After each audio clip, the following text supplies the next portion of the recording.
বন্ধুরা, দলের সবচেয়ে বড় দামি প্লেয়ারই এখন কিন্তু সবচেয়ে বড় দুশ্চিন্তার কারণ। কিন্তু কেন? আর একটা প্রশ্ন তোমাদের কাছে, যেটা এখন লাখ লাখ কেকেআর ফ্যানদেরও মাথায় ঘুরছে। পাথিরা নাকি আদৌ এই সিজনে কেকেআরের জার্সিতে মাঠে নামবেন, নাকি 20 এপ্রিলের আগেই ভেঙে যাবে সব স্বপ্ন?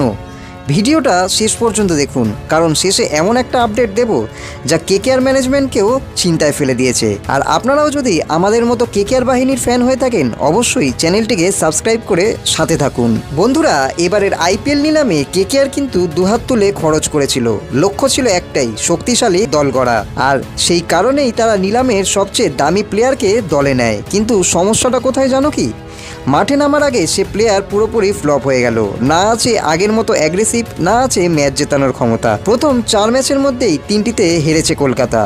পয়েন্ট টেবিলে এবার কেকেআরের স্থান একদম পায়ের কাছে। কিন্তু এই বছরের সবচেয়ে বড় সমস্যা হলো ব্যাটিং নয়, আসল বিপদ কিন্তু এখন বোলিং ডিপার্টমেন্টে।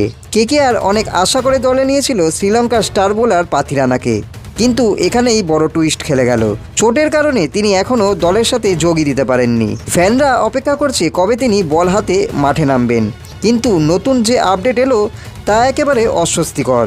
শ্রীলঙ্কান ক্রিকেট বোর্ড এবার পরিষ্কার জানিয়ে দিয়েছে যে বিদেশি টি-20 লিগ খেলতে হলে প্রথমে ফিটনেস টেস্ট পাস করতেই হবে। এখন পাথিরানার সামনে কিন্তু বড় পরীক্ষা।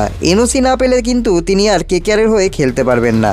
সবার চোখ এবার একটাই তারিখের দিকে, দিনটা হলো 20 এপ্রিল। এর মধ্যেই পরিষ্কার হয়ে যাবে যে পাথিরানা আসবেন নাকি আসবেন না। আগামী সপ্তাহেই হবে তার ফিটনেস টেস্ট। পাস করলে সরাসরি ভারতে, আর ফেল করলে কিন্তু কেকেআরের জন্য বড় ধাক্কা খেতে হবে।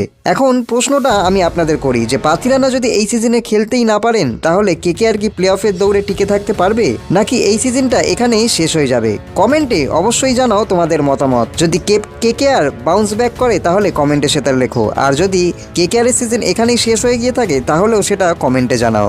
ভিডিওটা ভালো লাগলে কিন্তু অবশ্যই চ্যানেলটাকে সাবস্ক্রাইব করো, ভিডিওটাকে লাইক করো এবং সবার সাথে শেয়ার করো।